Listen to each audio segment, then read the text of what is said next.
Perkenalkan, nama saya Ananda Ristiaman dengan NVM 228. Di sini saya akan membacakan kode etik profesi dari buku Etika Profesi Hukum Dr. Mardani. Yang pertama, saya akan membacakan kode etik kewajiban jaksa. Kode etik jaksa diatur dalam Peraturan Jaksa Agung Nomor 14A Jaksa Agung 11 2012 tentang kode perilaku jaksa dengan ketentuan sebagai berikut. Yang pertama, kewajiban jaksa. Kewajiban jaksa kepada negara.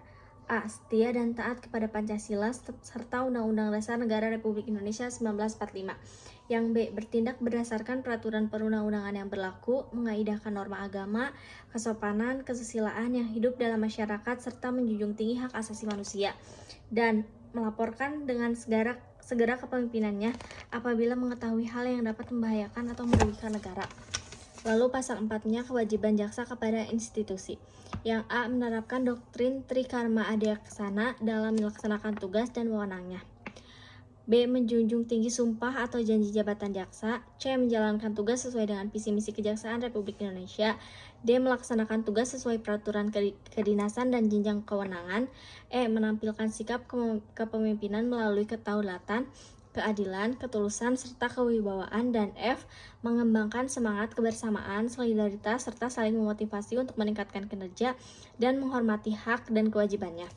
Di pasal 5, kewajiban jaksa kepada profesi jaksa. Yang A. Menjunjung tinggi kehormatan dan martabat profesi dalam melaksanakan tugas dan wewenangannya dengan integritas, profesional, mandiri, jujur, dan adil. Yang B. Mengundurkan diri dari penanganan perkara apabila mempunyai kepentingan pribadi atau keluarga. Yang C. Mengikuti pendidikan dan pelatihan sesuai dengan peraturan kedinasan. Yang D. Meningkatkan ilmu pengetahuan, keahlian, dan teknologi serta mengikuti perkembangan hukum yang relevan dalam lingkup nasional dan internasional. Yang E. Menjaga ketidakberpihakan dan objektivitas saat memberikan petunjuk kepada penyidik. Yang F. Menyimpan dan memegang rahasia profesi terutama terhadap tersangka atau terdakwa yang masih anak-anak dan korban tindak pidana kesusilaan kecuali penyampaian informasi kepada media, tersangka, keluarga, korban, dan keluarga, penasehat hukum, serta peraturan perundang-undangan. Yang G. Memastikan terdakwa, saksi, dan korban mendapatkan informasi serta jaminan atas haknya sesuai dengan peraturan perundang-undangan dan hak asasi manusia. Dan H. Memberikan bantuan hukum, pertimbangan hukum, pelayanan hukum, penegakan hukum, atau tindakan hukum lain secara profesional, adil, efektivitas, efisien, konsisten, transparan, dan menghindari terjadinya benturan kepentingan dengan tugas bidang lain. Yang pasal 6, kewajiban jaksa kepada masyarakat. Yang A. Memberikan pelayanan prima dengan menjunjung tinggi supremasi hukum dan hak asasi manusia. Dan B. Menerapkan pola hidup sesuai dengan nilai-nilai yang berlaku dalam masyarakat. Yang kedua, ada integritas dalam menjalankan tugas profesi jaksa yang dilarang. Yang A. Memberikan atau menjanjikan sesuatu yang dapat memberikan keuntungan pribadi secara langsung maupun tidak langsung bagi diri sendiri maupun orang lain dengan menggunakan nama atau cara apapun. Yang B. Meminta dan menerima hadiah atau keuntungan dalam bentuk apapun dari siapapun yang memiliki kepentingan baik langsung maupun tidak langsung. Yang C. Menangani perkara yang mempunyai kepentingan pribadi atau keluarga ataupun finansial secara langsung maupun tidak langsung.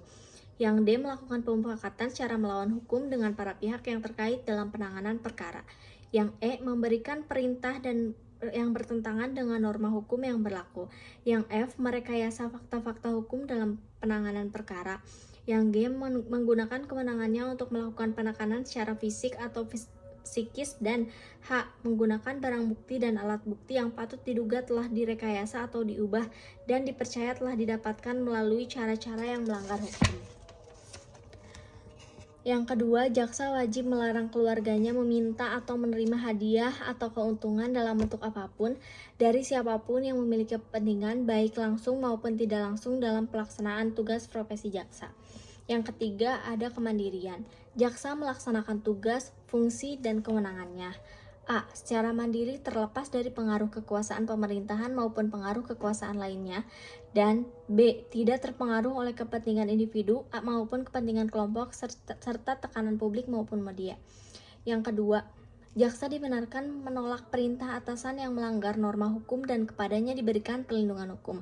Yang ketiga, penolakan sebagaimana dimaksud pada ayat 2 disampaikan secara tertulis kepada yang memberikan perintah dengan menyebutkan alasan dan ditembuskan kepada atasan pemberi perintah. Yang keempat, ketidakberpihakan. Dalam melaksanakan tugas profesi jaksa, dilarang A. Bertindak diskriminatif berdasarkan suku, agama, ras, gender, golongan sosial, dan politik dalam pelaksanaan tugas profesinya. Yang B. Merangkap menjadi pengusaha, pengurus, karyawan badan usaha milik negara daerah, badan usaha swasta, pengurus atau anggota politik, advokat, dan atau C. Memberikan dukungan kepada calon wakil presiden, Dewan Perwakilan Rakyat, Dewan Perwakilan Daerah, Dewan Perwakilan Rakyat Daerah, dan calon kepala daerah, wakil kepala daerah dalam kegiatan pemilihan. Yang kelima ada perlindungan. Jaksa mendapatkan perlindungan dari tindakannya yang sewenang-wenangan dalam melaksanakan tugas profesi jaksa. Jaksa dalam melaksanakan tugas profesi jaksa berhak A. Melaksanakan fungsi jaksa tanpa intimidasi, gangguan, dan pelecehan. Yang B. Mendapat perlindungan hukum untuk tidak dipersalahkan sebagai akibat dari pelaksanaan tugas dan fungsi jaksa yang dilakukan sesuai dengan peraturan yang berlaku. Yang C. Mendapatkan perlindungan secara fisik termasuk keluarganya oleh pihak yang berwenang jika keamanan pribadi terancam sebagai akibat dari pelaksanaan tugas dan fungsi jaksa yang dilakukan sesuai dengan peraturan yang berlaku. Yang D. Mendapatkan pendidikan dan pelatihan baik teknis maupun non-teknis. Yang E. Mendapatkan sarana yang layak dalam menjalankan tugas, remunerasi gaji, serta penghasilan lain sesuai dengan peraturan yang berlaku. Yang F. Mendapatkan kenaikan pangkat, jabatan, atau profesi dan atau promosi berdasarkan parameter objektif kualifikasi profesional, kemampuan, integritas kinerja, dan pengalaman, serta diputuskan sesuai dengan prosedur yang adil dan tidak memihak. Yang G. Memiliki kebebasan berpendapat dan berekspresi kecuali dengan tujuan membentuk opini publik yang dapat merugikan penegakan hukum. Dan H. Mendapatkan proses pemeriksaan yang adil, cepat, dan evaluasi serta keputusan objektif berdasarkan peraturan yang berlaku dalam hal jaksa melakukan tindakan indisipliner. Yang kedua ada kode etika profesi notaris. Berdasarkan pasal 83 ayat 1 Undang-Undang Nomor 30 Tahun 2004 tentang Notaris, Ikatan Notaris Indonesia, pada Kongres Luar Biasa di Bandung pada 27 Januari 2005 telah menetapkan kode etik yang terdapat dalam pasal 13 Anggaran Dasar, yaitu yang pertama kewajiban, larangan, dan pengecualian.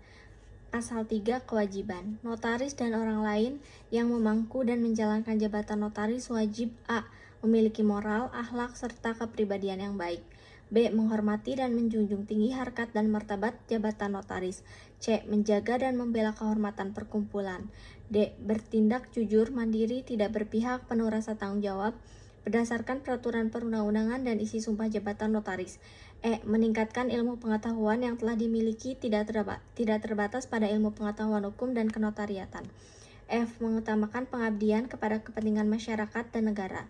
G. Memberikan jasa pembuatan akta dan jasa kenotarisan lainnya untuk masyarakat yang tidak mampu tanpa memungut honorarium.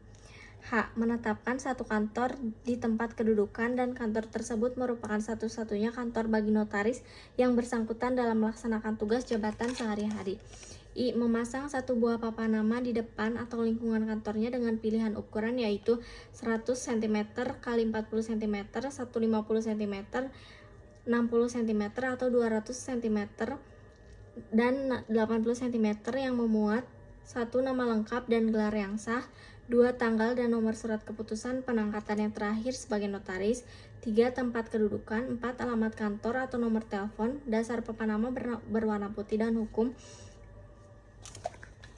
berwarna hitam dan tulisan nama harus jelas dan mudah dibaca kecuali di lingkungan kantor tersebut tidak dimungkinkan untuk pemasangan papan nama dimaksud. J. Hadir mengikuti dan berpartisipasi aktif dalam setiap kegiatan yang diselenggarakan oleh perkumpulan, menghormati, mematuhi, melaksanakan setiap dan seluruh keputusan perkumpulan. Yang K. Membayar uang iuran perkumpulan secara tertib. L. Membayar uang duka untuk membantu ahli waris teman sejawat yang meninggal dunia. M. Melaksanakan dan mematuhi semua ketentuan tentang honorarium ditetapkan perkumpulan. N. Menjalankan jabatan notaris terutama dalam pembuatan, pembacaan, dan penandatanganan akta yang dilakukan di kantornya kecuali alasan-alasan yang sah.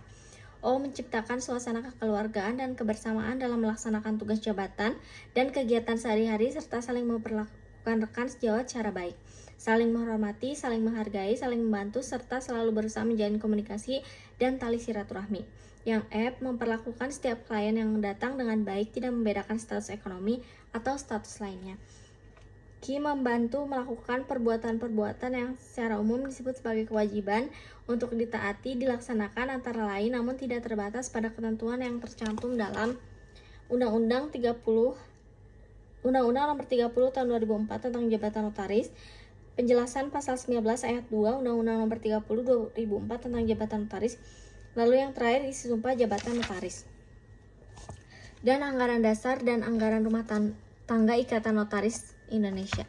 Yang kedua ada larangan. Notaris dan orang lain yang memangku dan menjalankan jabatan notaris dilarang: A. Mempunyai lebih dari satu kantor baik cabang maupun perwakilan. B. Memasang pagan hama atau tulisan yang berbunyi notaris atau kantor notaris di luar lingkungan kantor. C. Melakukan publikasi atau promosi diri baik sendiri maupun bersama-sama dengan mencantumkan nama jabatannya menggunakan sarana media cetak atau elektronik dalam bentuk yang pertama iklan, yang kedua ucapan selamat, yang ketiga ucapan belasungkawa, yang keempat ucapan terima kasih, yang kelima kegiatan pemasaran, yang keenam kegiatan sponsor baik dalam bidang sosial, keagamaan maupun olahraga. Lalu D. Bekerja sama dengan biro jasa atau orang badan hukum yang pada hakikatnya bertindak sebagai perantara untuk mencari atau mendapatkan klien. Yang E. Menandatangani akta dan proses pembuatan minutanya telah dipersiapkan oleh pihak lain. Yang F. Mengirimkan minuta kepada klien untuk ditandatangani. Yang G. Berusaha atau berupaya dengan jalan apapun agar seseorang berpindah dari notaris lain kepadanya, baik upaya itu ditunjukkan langsung kepada klien yang bersangkutan maupun melalui perantara orang lain. Yang H. Melakukan pemaksaan kepada klien dengan cara menahan dokumen-dokumen yang telah diserahkan dan melakukan tekanan psikologis dengan dimaksud agar klien tersebut tetap membuat akta padanya. Yang I. Melakukan usaha-usaha baik langsung maupun tidak langsung yang menjurus ke arah timbulnya persaingan yang tidak sehat dengan sesama rekan notaris. Yang J. Menetapkan honorarium yang harus dibayar oleh klien dalam jumlah yang lebih rendah dari honorarium yang telah ditetapkan perkumpulan. Yang H. Memperkerjakan secara sengaja orang yang masih berstatus karyawan kantor notaris tanpa persetujuan lebih dahulu dari notaris yang bersangkutan.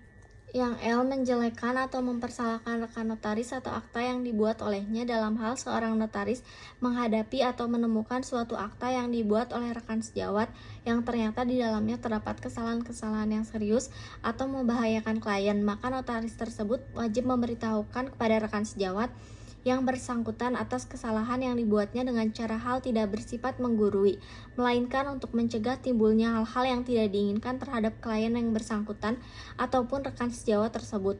M. Membentuk kelompok sesama rekan sejawat yang bersifat eksklusif dengan tujuan untuk melayani kepentingan suatu instansi atau lembaga, apabila menutup kemungkinan bagi notaris untuk berpartisipasi. N. Menggunakan dan mencantumkan gelar yang tidak sesuai dengan peraturan perundang-undangan yang berlaku.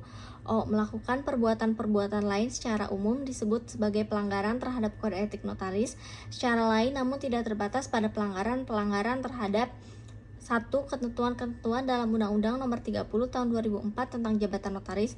Yang kedua, penjelasan pasal 19 ayat 2 Undang-Undang Nomor 30 Tahun 2004 tentang Jabatan Notaris. Yang ketiga, isi sumpah jabatan notaris. Yang keempat, hal-hal yang menurut ketentuan anggaran dasar, anggaran rumah tangga, atau keputusan-keputusan lain yang telah ditetapkan oleh Organisasi Ikatan Notaris Indonesia tidak boleh dilakukan oleh anggota. Lalu ada pengecualian. Hal-hal tersebut di bawah ini merupakan pengecualian, oleh karena itu tidak termasuk pelanggaran, yaitu A. Memberikan ucapan selamat, ucapan berukacita dengan mempergunakan kartu ucapan, surat, karangan bunga, ataupun media lainnya yang tidak mencantumkan notaris tetapi hanya nama saja. B. Pemuatan nama dalam alamat notaris pada buku panduan telepon, faks, dan telex yang diterbitkan secara resmi oleh PT Telkom atau instansi dan lembaga-lembaga resmi lainnya. C. Memasang satu tanda petunjuk jalan dengan ukuran tidak melebihi 20 cm x 50 cm berwarna putih, huruf berwarna hitam tanpa mencantumkan nama notaris serta dipasang radius maksimum 100 meter dari kantor notaris. Lalu yang ketiga ada kode etik anggota DPR atau legislatif. Salah satu tugas DPR memegang kekuasaan membentuk undang-undang. Hal ini dimana dijelaskan dalam Undang-Undang Dasar 1945 sebagai berikut. Pasal 20, nomor 1, Dewan Perwakilan Rakyat memegang kekuasaan membentuk undang-undang. Yang kedua, setiap rancangan undang-undang dibahas oleh Dewan Perwakilan Rakyat dan Presiden untuk mendapatkan persetujuan bersama. Yang ketiga, jika rancangan undang-undang itu tidak mendapat persetujuan bersama, rancangan undang-undang itu tidak boleh diajukan lagi dalam persidangan Dewan Perwakilan Rakyat masa itu. Yang keempat, Presiden mengesahkan rancangan undang-undang yang telah disetujui bersama oleh untuk menjadi undang-undang. Yang kelima, dalam hal rancangan undang-undang telah disetujui bersama tersebut tidak disahkan oleh Presiden dalam waktu 30 hari semenjak rancangan undang-undang tersebut disetujui. Rancangan undang-undang tersebut sah menjadi undang-undang dan wajib diundangkan. Pasal 20A nomor 1. Dewan Perwakilan Rakyat memiliki fungsi legislasi, fungsi anggaran, dan fungsi pengawasan. Yang kedua, dalam melaksanakan fungsinya, selain hak yang diatur dalam pasal-pasal lain, Undang-Undang Dasar ini, Dewan Perwakilan Rakyat mempunyai hak interpelasi, hak angket, dan hak menyatakan pendapat. Yang ketiga, selain hak yang diatur dalam pasal-pasal lain Undang-Undang Dasar ini, setiap anggota Dewan Perwakilan Rakyat mempunyai hak mengajukan pertanyaan, menyampaikan usul dan pendapat, serta hak imunitas. Yang keempat, ketentuan lebih lanjut tentang hak Dewan Perwakilan Rakyat dan hak anggota perwakilan rakyat diatur dalam undang-undang. Pasal 21. Anggota Dewan Perwakilan Rakyat berhak mengajukan usul rancangan undang-undang. Pasal 22. Dalam hal ihwal kepentingan yang memaksa, Presiden berhak menetapkan peraturan pemerintah sebagai pengganti undang-undang. Yang kedua, peraturan pemerintah itu harus mendapat persetujuan Dewan Perwakilan Rakyat dalam persidangan berikut. Yang ketiga, jika tidak mendapatkan persetujuan, maka peraturan pemerintah itu harus dicabut. Pasal 22A. Ketentuan lebih lanjut tentang tata cara pembentukan undang-undang diatur dengan ketentuan undang-undang. Pasal 22B. Anggota Dewan Perwakilan Rakyat dapat diberhentikan dari jabatannya yang syarat-syarat dan tata caranya diatur dalam undang-undang. Anggota DPR Republik Indonesia telah mempunyai kode etik profesi, yaitu Peraturan Dewan Perwakilan Rakyat Republik Indonesia Nomor 1 Tahun 2015 tentang Kode Etik Dewan Perwakilan Rakyat Republik Indonesia. Kode etik tersebut sebagai berikut. Kode Etik Anggota DPR RI Bagian ke-1, Kepentingan Umum Pasal 2. Yang pertama, anggota dalam setiap tindakannya harus mengutamakan kepentingan bangsa dan negara daripada kepentingan pribadi seseorang dan golongan. Yang kedua, anggota bertanggung jawab dan mengemban amanat rakyat melaksanakan tugasnya secara adil, mematuhi hukum, menghormati keberadaan lembaga legislatif, dan mempergunakan fungsi tugas wewenang yang diberikan kepadanya demi kepentingan dan kesejahteraan rakyat. Yang ketiga, anggota mengutamakan penggunaan produk dalam negeri. Yang keempat, anggota harus selalu menjaga harkat, martabat, kehormatan, citra, dan kredibilitas dalam melaksanakan fungsi, tugas, dan wewenangnya, serta dalam menjalankan kebebasannya menggunakan hak berekspresi, beragama, berserikat, berkumpul, dan mengeluarkan pikiran dengan lisan dan tulisan. Yang kelima, anggota yang ikut serta dalam kegiatan organisasi di luar DPR harus mengutamakan tugasnya sebagai anggota. Pasal 3, integritas. Yang pertama, anggota harus menghindari perilaku yang tidak pantas atau tidak pantut yang dapat merendahkan citra dan kehormatan DPR baik di dalam gedung DPR maupun di luar gedung DPR menurut pandangan etika dan norma yang berlaku dalam masyarakat. Yang kedua, anggota sebagai wakil rakyat memiliki perbatasan pribadi dalam bersikap, bertindak, dan berperilaku.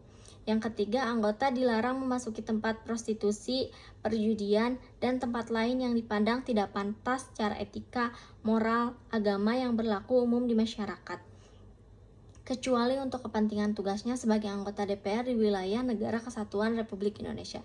Yang keempat, anggota harus menjaga nama baik dan kewibawaan DPR. Yang kelima, anggota dilarang meminta dan menerima pemberian atau hadiah selain dari apapun yang berhak diterimanya sesuai dengan ketentuan peraturan perundang-undangan. Lalu ada hubungan dengan mitra kerja di pasal 4. Yang pertama, anggota harus bersikap profesional dalam melakukan hubungan dengan mitra kerja. Yang kedua, anggota dilarang melakukan hubungan dengan mitra kerja untuk dimaksud tertentu yang mengandung potensi korupsi, kolusi, dan nepotisme. Lalu ada pasal 5, akuntabilitas. Yang pertama, anggota bertanggung jawab atas tindakan yang dilakukan dalam rangka menjalankan fungsi, tugas, dan wewenangnya demi kepentingan negara. Yang kedua, anggota harus bersedia untuk diawasi oleh masyarakat dan konstituennya. Yang ketiga, anggota wajib menyampaikan dan memperjuangkan aspirasi rakyat kepada pemerintah, lembaga, atau pihak yang terkait secara adil memandang suku, agama, ras, golongan, dan gender. Yang keempat, anggota harus mampu memberikan penjelasan dan alasan ketika diminta oleh masyarakat atas ditetapkannya sebuah kebijakan DPR berkaitan dengan fungsi, tugas, dan wewenangnya. Lalu ada keterbukaan dan konflik kepentingan. Di pasal 6, nomor 1, sebelum mengumpulkan pendapatnya dalam pembahasan suatu permasalahan tersebut, anggota harus menyatakan di hadapan seluruh peserta rapat jika ada sesuatu keterkaitan atau permasalahan yang sedang dibahas dengan kepentingan pribadinya di luar kedudukan sebagai anggota. Yang kedua, anggota mempunyai hak suara dalam setiap rapat dalam mengambil keputusan, kecuali mempunyai konflik kepentingan dengan permasalahan yang sedang dibahas.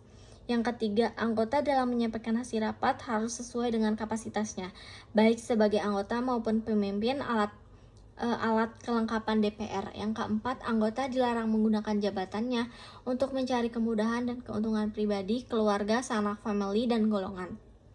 Yang kelima, anggota dilarang menggunakan jabatannya untuk mempengaruhi proses peradilan yang ditunjukkan oleh kepentingan pribadi atau pihak lain. Bagian ke-6, rahasia di pasal 7. Anggota wajib menjaga rahasia yang dipercayakan kepadanya, termasuk hasil rapat yang dinyatakan sebagai rahasia sampai dengan batas waktu yang telah ditentukan atau sampai dengan masalah tersebut sudah dinyatakan terbuka untuk umum. Lalu ada kedisiplinan di pasal 8. Yang pertama, anggota harus hadir dalam setiap rapat yang menjadi kewajibannya. Yang kedua, anggota tidak menghadiri rapat sebagaimana yang dimaksud pada ayat 1, harus disertai keterangan yang sah dari pimpinan fraksi atau ketua kelompok fraksi. Yang ketiga, anggota dalam melaksanakan tugasnya harus berpakaian rapi, sopan, dan resmi. Yang keempat, anggota harus aktif selama mengikuti rapat terkait dengan pelaksanaan fungsi, tugas, dan wewenangnya. Yang kelima, anggota dilarang menyimpan, membawa, menyalahgunakan narkoba dalam jenis serta bentuk apapun sesuai dengan ketentuan perundang-undangan. Lalu ada pasal 9, hubungan dan konstituen dalam masyarakat atau masyarakat. Yang pertama, anggota harus memahami dan menjaga kemajemukan yang terdapat dalam masyarakat, baik berdasarkan suku, agama, ras, jenis kelamin, golongan, kondisi fisik, umur, status sosial, status ekonomi, maupun pilihan politik. Yang kedua, anggota dalam melaksanakan fungsi, tugas, dan wewenangnya tidak diperkenankan berprasangka buruk atau bias terhadap seseorang atau suatu kelompok atas dasar alasan yang tidak relevan baik dengan perkataan maupun tindakannya. Yang ketiga, anggota harus mendengarkan dengan penuh perhatian atas keterangan para pihak dan masyarakat yang diundang dalam rapat atau acara DPR. Yang keempat, anggota harus menerima dan menjawab dengan sikap penuh pengertian terhadap pengaduan dan keluhan yang disampaikan oleh masyarakat. Lalu ada perjalanan dinas di pasal 10. Yang pertama, anggota dapat melakukan perjalanan dinas ke dalam atau ke luar negeri dengan biaya negara sebagaimana diatur dalam ketentuan peraturan perundang-undangan. Yang kedua, perjalanan dinas sebagaimana dimaksud pada ayat 1 dilakukan dengan menggunakan anggaran yang tersedia dilakukan sesuai dengan ketentuan peraturan perundang-undangan. Yang ketiga, anggota tidak boleh membawa keluarga dalam satu perjalanan dinas kecuali dimungkinkan oleh ketentuan peraturan perundang-undangan atau atas biayanya sendiri. Lalu ada pasal 11, independensi.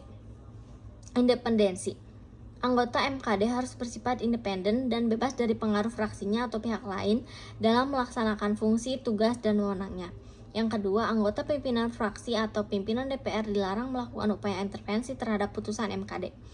Dalam melaksanakan fungsi, tugas, wewenangnya, anggota tidak diperkenankan memenuhi pemanggilan penegakan hukum tanpa ada persetujuan tertulis dari MKD kecuali ditentukan oleh undang-undang yang mengatur mengenai Majelis Permusyawaratan Rakyat, Dewan Perwakilan Rakyat, Dewan Perwakilan Daerah, dan Dewan Perwakilan Rakyat Daerah. Lalu ada pasal 12, pekerjaan lain di luar tugas kedewanan. Anggota wajib mendahulukan fungsi, tugas, dan wewenangnya sebagai anggota. Lalu ada pasal 13, hubungan dengan wartawan. Yang pertama, anggota wajib menjaga hubungan profesional dengan wartawan. Yang kedua, anggota dapat menjelaskan kepada wartawan mengenai data dan informasi sebagai anggota yang didapatkan dalam rapat kecuali yang bersangkutan tidak menghadiri rapat serta data dan informasi rapat bersifat rahasia. Yang ketiga, anggota harus selektif dalam melayani a. permintaan penjelasan yang berupa pendapat, pemikiran, dan gagasan jika diajukan pertanyaan oleh setiap wartawan yang tidak memenuhi persyaratan peliputan, dan b. permintaan penjelasan yang berupa pendapat, pemikiran, dan gagasan jika diajukan di tempat yang tidak memenuhi persyaratan peliputan pers. Lalu ada pasal 14, hubungan dengan tamu di lingkungan DPR. Yang pertama, Anggota wajib menjaga hubungan profesional dengan tamu. Yang kedua, anggota wajib menerima dan melayani tamu yang terdapat di unit Sekretariat Jenderal DPR sesuai dengan tata cara yang menerima dan melayani tamu. Yang ketiga, anggota wajib menerima dan melayani tamu sesuai dengan tempat yang memenuhi persyaratan dalam tata cara menerima dan melayani tamu. Yang keempat, anggota dilarang menerima tamu yang dianggap tidak mematuhi aturan di gedung DPR selama tamu berada di gedung. Lalu ada hubungan antara anggota dan alat kelengkapan DPR di pasal 15. Sesama anggota harus saling menghormati dan menghargai fungsi, tugas, dan wewenang masing-masing penugasan alat kelengkapan DPR. Yang kedua, anggota wajib menjaga hubungan profesional dengan pimpinan alat kelengkapan DPR. Yang ketiga, MKD dapat menerima keterangan dan berkonsultasi dengan pimpinan alat kelengkapan DPR terkait dengan permasalahan pelaksanaan fungsi martabat kehormatan citra dan kredibilitas DPR. Lalu ada pasal 16 etika persidangan. Anggota wajib mematuhi tata cara rapat sebagaimana diatur dalam peraturan DPR yang mengatur tata cara mengenai tata tertib. Yang kedua, anggota MKD dapat menyampaikan pendapat dalam sidang MKD kepada sesama anggota MKD dan pemimpin MKD harus dimulai dengan sebutan yang mulia. Pimpinan dan anggota MKD dalam sidang MKD harus menggunakan pakaian sipil lengkap. Lalu pasal 17, untuk menjaga kelancaran rapat, anggota dalam melakukan interupsi A. Harus mengikuti giliran sebagaimana diatur oleh pimpinan rapat, dan B. Tetap duduk pada tempat yang disediakan dan berbicara setelah dipersilakan oleh pimpinan rapat. 2. Untuk menjaga kelancaran rapat, untuk menjaga martabat dan kehormatan DPR, anggota dilarang A. Mendekati meja pimpinan, B. Berkata kotor, C. Merusak barang inventaris DPR, dan D. Menghina dan merendahkan pimpinan rapat dan sesama anggota. Yang ketiga, pimpinan rapat memberikan kesempatan bagi anggota untuk berbicara sebagaimana diatur dalam tata tertib. Yang ke pasal 18, hubungan dengan tenaga ahli, staf administrasi anggota, dan sekretariat jenderal. Yang pertama, anggota dilarang melakukan diskriminasi dalam hal penentuan tenaga ahli dan staf administrasi anggota serta pemberian kompensasi yang tidak sesuai dengan ketentuan peraturan perundang-undangan. Yang kedua, anggota dilarang mengangkat keluarganya sebagai tenaga ahli dan staf administrasi anggota. Yang ketiga, anggota harus memperlakukan tenaga magang dan relawan secara profesional. Yang keempat, anggota dilarang melakukan hubungan yang tidak profesional dan tidak profesional baik dengan tenaga ahli dan staf administrasi anggota maupun pegawai di lingkungan Sekretariat Jenderal DPR. Yang kelima, anggota dilarang mengutus tenaga ahli, staf administrasi anggota, atau pegawai Sekretariat Jenderal DPR untuk mewakili rapat dan pertemuan yang menjadi fungsi, tugas, dan wewenangnya.